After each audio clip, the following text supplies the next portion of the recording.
Bonjour à tous et bienvenue sur ma chaîne. Je me présente, je m'appelle Coralie, je suis couturière dans les Hauts-de-France depuis maintenant l'année du confinement. Et j'ai décidé aujourd'hui de faire cette petite vidéo pour me présenter un petit peu plus à vous. Voilà, vous parler un petit peu plus de moi.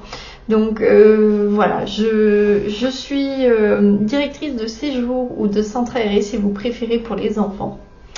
Voilà, c'est tout récent. Avant ça, j'étais enseignante, remplaçante. Donc j'ai fait beaucoup d'école maternelle, mais j'ai fait aussi de l'école élémentaire. Avant ça, j'étais animatrice. Donc voilà, quoi qu'il arrive, en fait, depuis à peu près 9-10 ans, je travaille qu'avec les enfants. Je vis en couple, voilà. Donc ça fait 8 ans que monsieur est entré dans ma vie. Et ça fait 1 an que nous cohabitons sous le même toit. Et puis, à la suite de cette première année de vie commune, nous avons décidé de nous marier. Donc au mois de juin, nous allons célébrer notre union avec toutes nos familles. Et nous avons un chat. Alors mon chat, c'est le mien, puisque je l'avais déjà dans mon ancien appartement où je vivais seule. Et de toute façon, vous l'avez déjà vu passer sur les vidéos, c'est un chat noir et c'est une femelle, voilà. Alors j'ai 3 petites nièces également. J'ai une nièce qui est née en juillet, je crois que c'était le 5 juillet l'année dernière, donc elle a bientôt 1 an.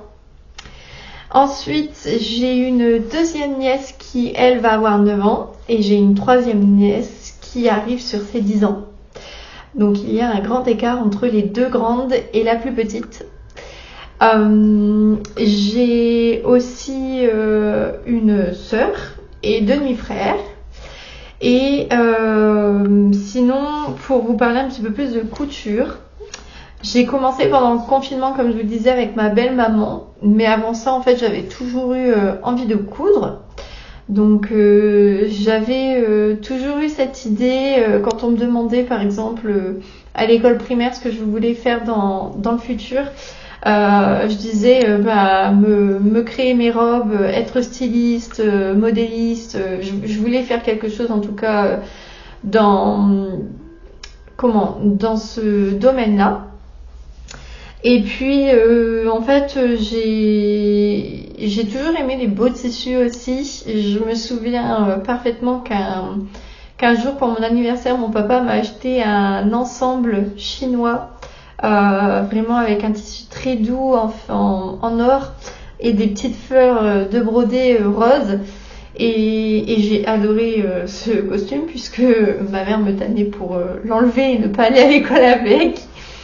Mais voilà, j'ai toujours aimé en fait les beaux habits, les choses brodées, j'adore ça. J'ai toujours aimé les robes un petit peu vintage aussi, style années 50. J'aime beaucoup ça. Mais les paillettes, les paillettes font partie de ma vie, faut le savoir. Et voilà, j'ai toujours apprécié l'univers en tout cas de la couture, mais sans jamais oser me lancer. Et puis, en fait, ce qui m'a vraiment donné le déclic, c'est que ma belle-maman possédait une machine à coudre, chose que ma maman n'avait pas puisqu'elle a mis feu à la sienne, pour la petite anecdote, quand elle a essayé de réparer justement une paire de rideaux. Donc, pour vous dire à quel point nous sommes doués en couture. Donc voilà, en fait, j'avais pas la possibilité d'utiliser une machine à coudre chez moi. Du coup, j'ai attendu. J'osais pas non plus parce que quand on connaît le prix d'une machine à coudre et qu'on est étudiante, j'ai envie de vous dire que c'est pas forcément facile en tout cas de s'en procurer une. Donc voilà, si je pouvais déjà m'essayer sur une machine familiale que quelqu'un pouvait me prêter ou autre, c'était déjà plus simple que d'investir en fait tout de suite, en sachant que si ça se trouve, je saurais jamais enfiler une canette correctement et me servir de cette machine. Donc voilà, j'ai pris mes marques grâce à ma belle-maman.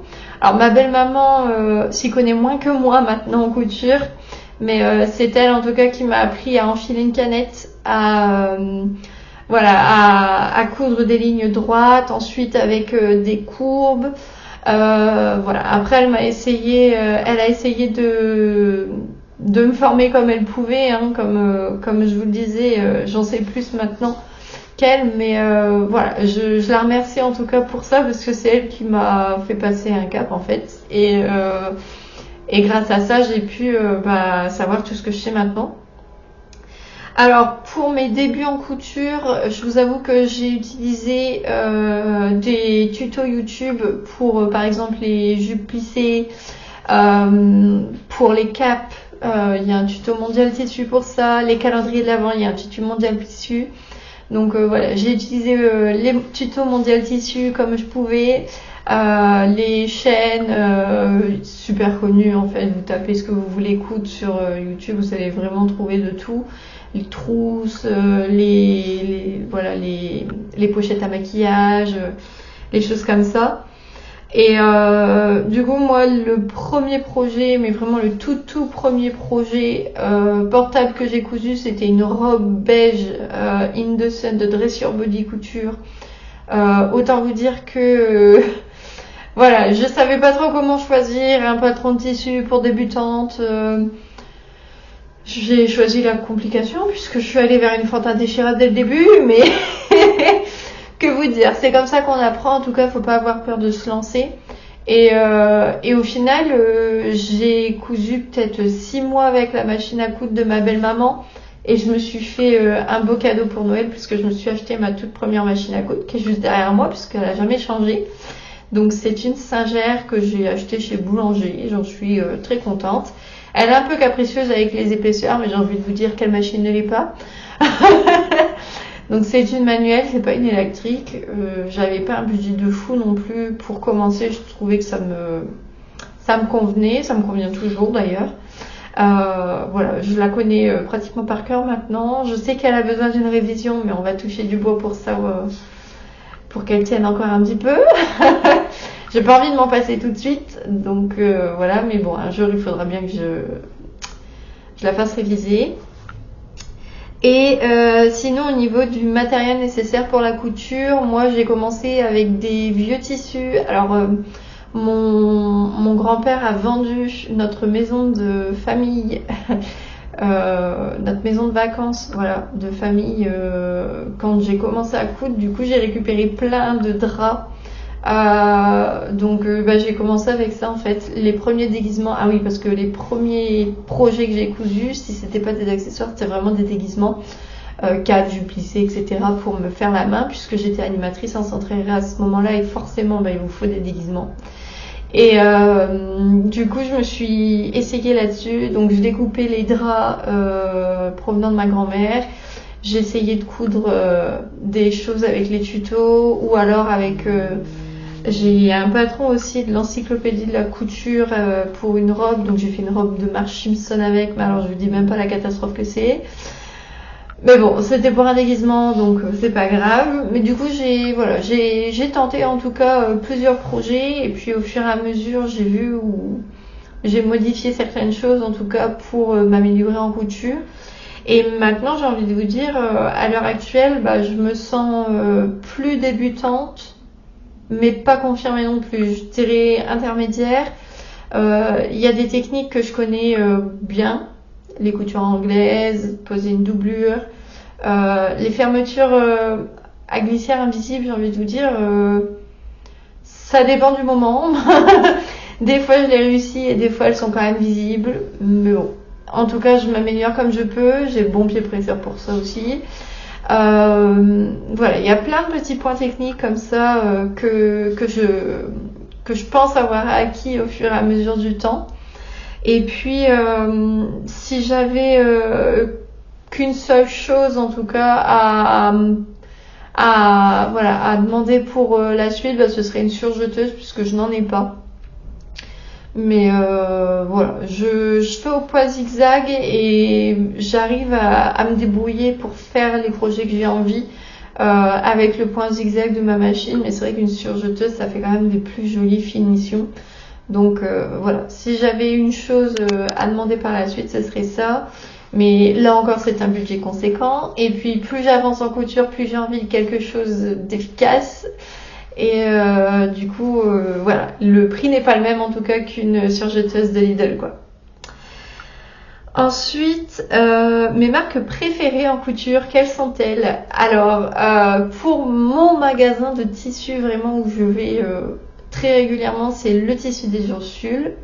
Donc, je vous en ai parlé sur d'autres vidéos. J'adore ce magasin. Je trouve que c'est super en fait de pouvoir se balader dans les étals, de pouvoir toucher, de pouvoir peser aussi le tissu, savoir si c'est quelque chose de lourd ou pas, quelque chose de fluide. Quelque chose de transparent ou pas. Voilà, j'aime beaucoup ce magasin-là. En plus de ça, alors les premières fois où je suis allée dans ce magasin, j'osais pas trop poser de questions, quoi que ce soit, parce que j'étais toute débutante et je me disais mais mes questions elles sont nulles. Et voilà, mais maintenant je suis plus à l'aise pour aller dans ce magasin-là et en plus de ça, j'aime bien les vendeuses maintenant. Voilà, elles connaissent un petit peu ma petite vie, donc c'est plus sympa de pouvoir partager avec elles. Donc le tissu des Ursules, c'est vraiment mon magasin pour les tissus. Alors je dis pas que j'achète tout là-bas. Je vais aussi parfois au marché où j'achète des tissus à 2 €. Voilà, je sais que c'est pas forcément fabuleux comme composition, mais voilà, pour des toiles ou des petits projets, ça me convient bien. J'aime bien aussi tout ce qui est brocante. Voilà, on a un magasin de brocante pas loin de chez moi où j'aime bien chiner un petit peu. Emmaüs, je vous avoue que c'est pas trop mon truc, mais bon. Je vais y faire un tour régulièrement, mais je reviens pratiquement avec rien à chaque fois parce que j'ai du mal en fait. Je sais pas pourquoi, mais j'ai du mal à me projeter dans les tissus proposés par Emmaüs, alors qu'à la brocante près de chez moi, je pense que c'est à cause des motifs. Je suis pas vraiment très motif Vichy, motif voilà avec des lignes très structurées.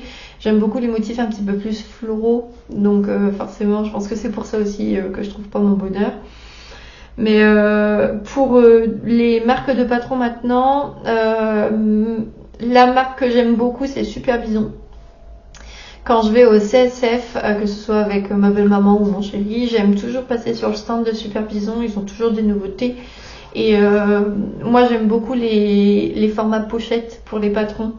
Je privilégie vraiment ça parce que du coup, je décalque au propre et comme ça, je garde le plan de coupe parfaitement intact pour l'avoir dans les différentes tailles dont j'ai besoin. Donc 34, 40, 42 et 46 ou 48. Et puis, si c'est pas Super Bison, généralement c'est Liz Taylor. Alors, Liz Taylor, je vais émettre une petite remarque, c'est que j'aime beaucoup leur patron en livre, mais je n'aime pas beaucoup leur patron, voilà, comme ça, PDF. C'est le seul petit bémol que j'aurais à dire sur cette marque-là. Les explications sont très claires, etc. Mais c'est juste les modèles proposés. Je trouve qu'il faut un peu... Je sais pas. En tout cas, moi, je n'aime pas mettre des cols Claudine ou des cols à nouettes, les choses comme ça. Donc, c'est pas vraiment ce que j'aime porter, en tout cas. Donc, c'est pour ça, en fait, que je me tourne pas vers leur patron. Par contre, il y a Brin de Soleil de Liz Taylor que j'aimerais bien essayer un jour. Mais voilà, faut trouver le temps. Et puis, je sais pas s'ils le font en pochette ou pas. J'ai de plus en plus de mal à acheter un patron en PDF. Donc voilà, voilà, mais en format livre j'aime beaucoup. J'aime bien aussi, alors j'en ai jamais acheté, mais j'aime bien les livres de Chaz End, je crois que c'est ça, Charlene End.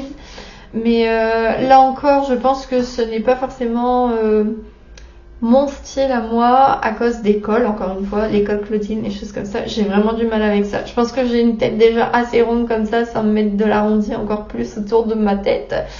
Donc voilà pourquoi je n'achète pas leurs livres. Mais voilà, par contre, tout ce qui est col carré, j'aime beaucoup. Bon, les cols V, vous avez compris. Col rond, ça me dérange moins déjà qu'avec un col Claudine ou des choses comme ça, malgré que j'ai une tête ronde. Mais voilà, j'ai quelques créatrices comme ça. Il y a la petite Framboise aussi, j'aime beaucoup ce qu'elle fait. Il y a Méthode Mathilde, mais j'ai jamais acheté un de ses patrons puisqu'elle ne fait pas de format pochette. Donc voilà, c'est ce qui m'embête. On parle beaucoup d'Atelier Berny. Je vous avoue que moi, Atelier Berny, à part Frida, j'ai pas essayé d'autres patrons de cette marque-là, puisque encore une fois, en fait, j'ai un problème avec tout ce qui est col Claudine, plaies religieuses, etc. Je trouve que ça vieillit et j'ai déjà du mal à accepter que je fasse plus vieille que mon âge. Donc autant vous dire que c'est pour ça aussi, je pense que j'ai du mal à me tourner vers ces marques-là. Mais voilà, Super Bison, Liz Taylor pour ses livres, c'est vraiment ce que j'aime beaucoup. Et La Petite Framboise, puisque je trouve que c'est vraiment un petit peu romantique ce qu'elle propose et en même temps moderne. Donc voilà. Est-ce que j'ai des couleurs préférées pour mes projets couture? Alors là, oui. Je vous ai même pas dit ce que je porte. Je porte un top Gilia de La Petite Framboise justement, donc avec la version col, dans un tissu du Tisser des Ursule. Encore une fois, c'est une popeline de coton que j'avais acheté avec ma belle maman. Et celui-ci sort un petit peu du lot puisque moi je suis plus couleur rose, bleu, mais bleu clair, donc je pense que c'est pour ça que je l'ai quand même choisi. Le bleu, je trouve que ça me va bien comme couleur. Bleu, rose, et je suis une grande fan de kaki. Alors, au grand détriment de mon chéri, puisque lui ne comprend pas cette passion. Mais voilà, je suis une grande fan de kaki. Et le kaki et le rose, ça va bien ensemble. Le bleu et le kaki, ça va bien ensemble. Donc vraiment, je suis à 100% sur ces couleurs-là. Et j'aime aussi un petit peu le jaune, jaune clair. Mais à petite dose, je trouve que ça ne me va pas forcément au teint. Mais j'adore cette couleur-là en vêtements aussi. J'ai eu une grosse période aussi jaune moutarde. Mais je pense que c'est pour ça aussi que j'en prends moins. J'en ai trop porté. Je pense qu'il y a toujours un effet de mode comme ça où on porte beaucoup la même chose et au final on s'en lasse. Le jaune moutarde, c'est ça. J'ai fini par m'en lasser. J'ai une écharpe jaune moutarde et bleue, je ne peux plus me la voir. Alors que j'aime bien ces couleurs-là, mais je l'ai trop portée. Est-ce que j'ai des envies particulières pour mes prochains projets couture?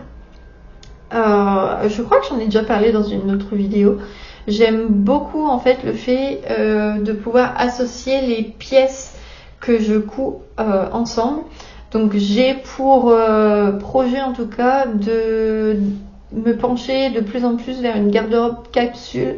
Alors si vous savez pas ce que c'est une garde-robe capsule, c'est vraiment une garde-robe créée avec des couleurs spécifiques, avec des tenues spécifiques, pour justement faire en sorte que chaque pièce aille avec les autres. Voilà, que tout s'imbrique parfaitement. Par exemple, je vais choisir de faire un pull marron pour aller avec ce haut-là. Et voilà, en bas, je vais faire quelque chose peut-être de orange comme celui-ci, quoi.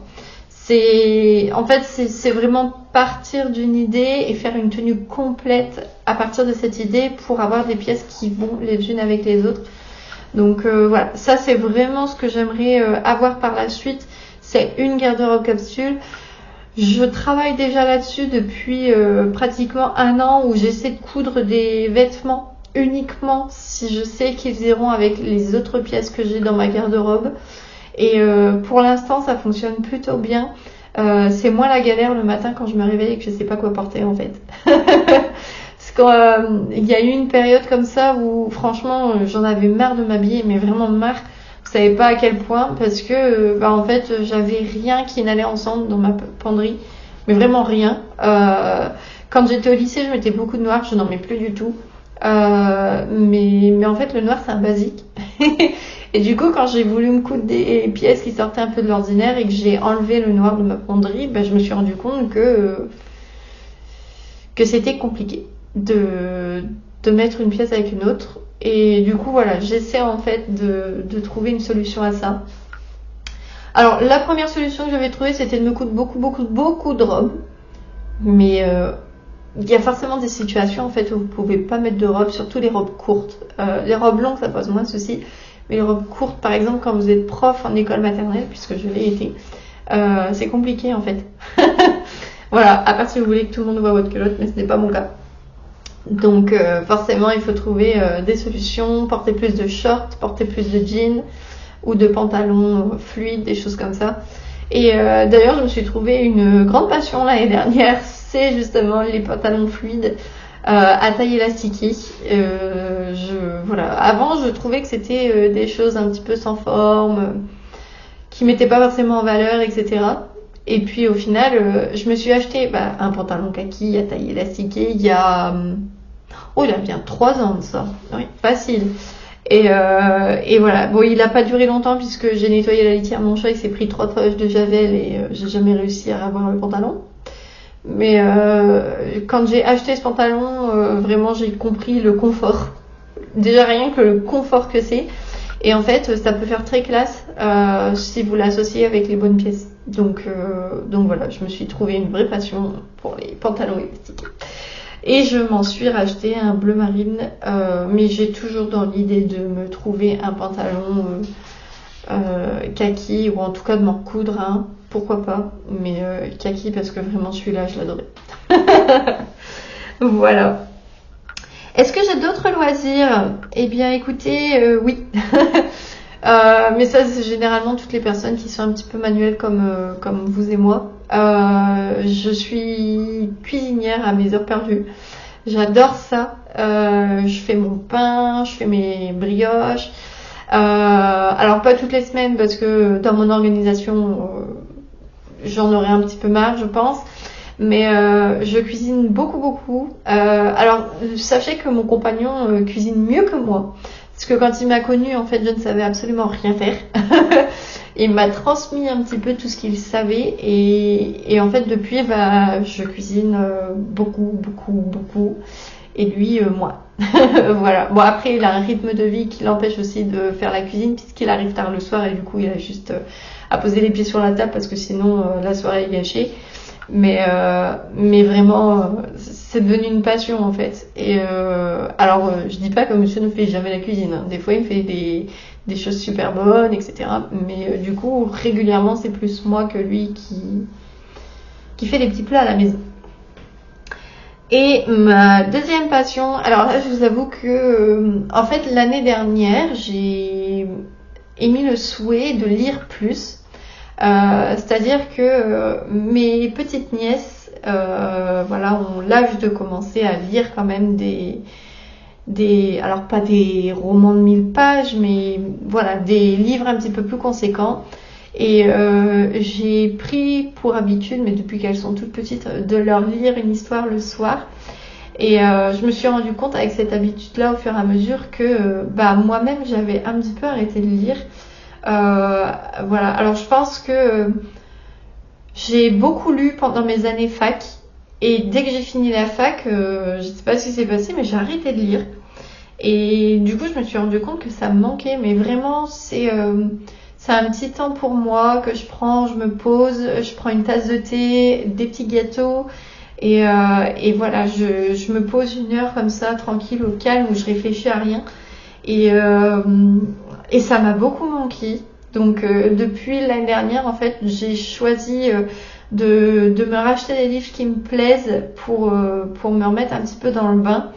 Et donc là, j'ai lu une super série de livres avec plusieurs tomes sur les sœurs Tribble. Alors c'est chronique, je sais plus le titre, mais il y a 6 tomes en tout.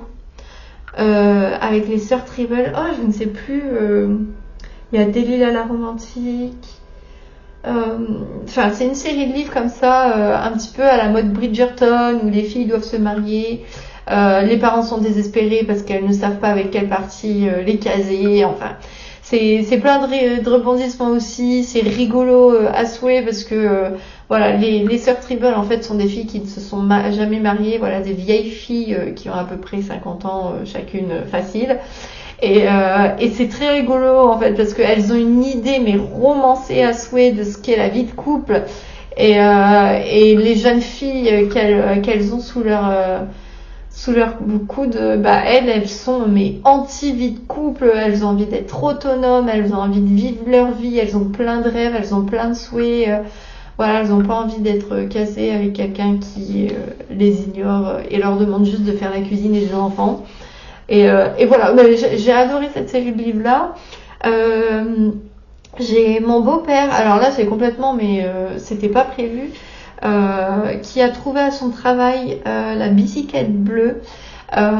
Et j'en avais déjà entendu parler de la bicyclette bleue. Je sais qu'il y a plusieurs tomes aussi. Donc là, en ce moment, c'est le livre que je suis en train de lire et que j'ai pas fini, mais vraiment, il me reste pas grand-chose, donc il va falloir que je le termine. Je me suis déjà racheté un livre à la suite de celui-ci que je dois entamer. Donc là, bon alors, je connais déjà l'histoire par cœur. Ce sont les 4 filles du docteur March, mais je me suis acheté une super belle édition et en fait, je l'ai jamais lu. J'ai vu le film, mais plus d'une dizaine de fois facile avec Joe et ses sœurs. Et j'ai jamais lu ce livre. Du coup, je me suis dit, mais c'est trop l'occasion de lire les 4 filles du docteur March et de le faire lire à mes nièces surtout parce que moi, j'adore cette histoire. Et je me dis que c'est pas possible que mes nièces ne connaissent pas ça. C'est pareil, j'ai découvert une vraie passion pour les livres Martine. Alors, quand j'étais petite, on m'en a offert plein que je n'ai jamais retrouvés. Je ne sais pas où sont passés ces livres. Je pense que ma mère, quand elle a déménagé, elle a dû les redonner à la bibliothèque de notre village. Je ne sais pas. J'ai jamais retrouvé mes livres Martine. Et du coup, je me suis dit, c'est quand même dommage. Mes nièces, parce que ma grande nièce surtout, à sa copine qui est à fond sur les livres Martine en ce moment. Bon, alors il n'y a pas que ça, il y a les BD Poupée LOL, etc. Mais non, c'est Lou. Mais les Sisters avec Lou, etc.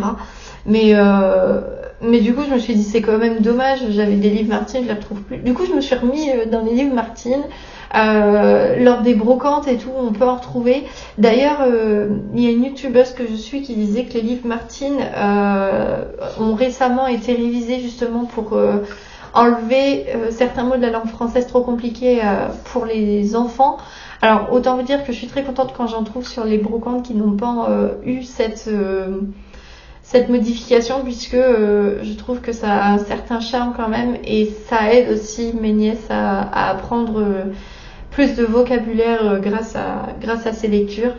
Donc voilà, mis à part ça, les livres que j'ai bien aimé lire sinon, parce que depuis l'année dernière, je vous avoue que du coup, je me suis vraiment replongée là-dedans. J'ai lu Une vie, je crois, c'est Une vie, oui, il me semble que c'est ça. Alors attendez, parce que le livre est juste là, je vais vous le chercher. Non, ce n'est pas Une vie, c'est Villette. De Charlotte Brontë. J'ai lu ce livre-là également. Je vous avoue que le début me plaisait énormément et vers le milieu du livre, je me suis un petit peu lassée. Voilà, je voulais lire en tout cas les livres de Charlotte Brontë, Émilie Brontë, les sœurs Brontë. Et j'ai lu Villette et j'ai lu Les Hauts du Hurlevent. Ma belle-maman m'a passé l'édition des Hauts du Hurlevent qu'elle avait. Alors je vous avoue que je ne lirai plus jamais Les Hauts du Hurlevent seul le soir. Non, parce que au début je m'étais un petit peu dit je vais pouvoir lire le soir quand je vais au lit. Non. Quand vous avez le fantôme de Cathy qui vient voir... Enfin bon bref, je vais pas vous raconter le livre, mais clairement j'étais pas bien et j'ai pas voulu dormir ce soir-là. donc voilà. Mais Villette, c'est différent des Hauts du Hurlevent. J'aime bien le style voilà, de Charlotte Brontë, mais... l'histoire au milieu, voilà, c'est un petit peu moins bien que le début. Et ensuite, alors je me suis fait plaisir puisque en fait j'ai prévu de faire des fiches lecture à mes nièces. Ça c'est l'ancienne prof qui parle, je pense. Mais pour les vacances d'été, du coup, je suis allée sur une brocante, encore une fois. Je crois que c'était l'été dernier que j'ai fait ça. Et j'ai trouvé les petites filles modèles de la comtesse de Ségur. Et en fait, je me rends compte que j'aime vraiment bien la littérature jeunesse. Je pense que c'est pour ça que je me suis aussi acheté Les 4 filles du docteur March dans la belle édition. Oh bah je vais vous la chercher, je vais vous la montrer. Bon bah du coup, je n'ai pas ramené qu'un livre. J'en ai ramené 3. Donc, il y a La bicyclette bleue que je suis actuellement en train de lire. Il y a Les 4 filles du Docteur March que j'ai prévu de lire après La bicyclette bleue. Donc celui-là, il est un petit peu plus épais. Mais clairement, elle est trop belle cette édition. J'ai craqué quand je l'ai vue. Je me suis dit, oh là là, ça va être une lecture cosy ça. Et le soir dans mon lit, j'aurai pas peur. Donc voilà pour celui-ci. J'ai ramené Léo du Hurlevent. Hop, d'Emily Bronte. Bah alors vraiment celui-là, moi il m'a fait flipper en tout cas. Je trouve que l'ambiance, elle est glauque. Mais bon bref. Et du coup j'ai vraiment adoré ça. Alors je vous avoue que quand j'étais petite, je lisais beaucoup Les Malheurs de Sophie. Alors je lisais pas forcément beaucoup. Enfin, je lisais, mais j'étais surtout fan du dessin animé Les Malheurs de Sophie, Princesse Sarah, etc. C'était vraiment mes dessins animés à moi. Et du coup, bah, je voyais bien qui était qui, mais de pouvoir le lire sous ce format-là, je trouve ça plus mignon en fait, parce que on comprend un petit peu plus, par exemple, Madeleine, Marguerite et Camille. Donc voilà, mais bref. En tout cas, voilà, donc mes petites nièces, elles ont déjà leur fiche lecture de prête pour les vacances cet été. Et puis Villette, bah du coup, je le conseille pas forcément non plus, quoi. Bah, si vous aimez les personnages principaux, un petit peu les héroïnes autonomes, voilà, qui tranchent un petit peu avec leur siècle, pourquoi pas. Mais honnêtement, c'est un peu monotone, hein. Au milieu du livre, c'est monotone. Mais bon. Voilà, donc hop. Si on les met en pile, ça fait quand même pas mal de livres. Donc je suis contente. Je pourrais lire plus que ça, hein. Mais voilà, j'ai d'autres petites passions à côté. Et voilà, c'est mon rythme de vie. J'espère que ça vous a un petit peu plus renseigné sur qui j'étais. Si vous avez d'autres questions, faut pas hésiter non plus, je pourrais y répondre dans les commentaires. Et puis voilà, j'espère que cette vidéo vous a plu. Je vous embrasse très fort et je vous dis à bientôt.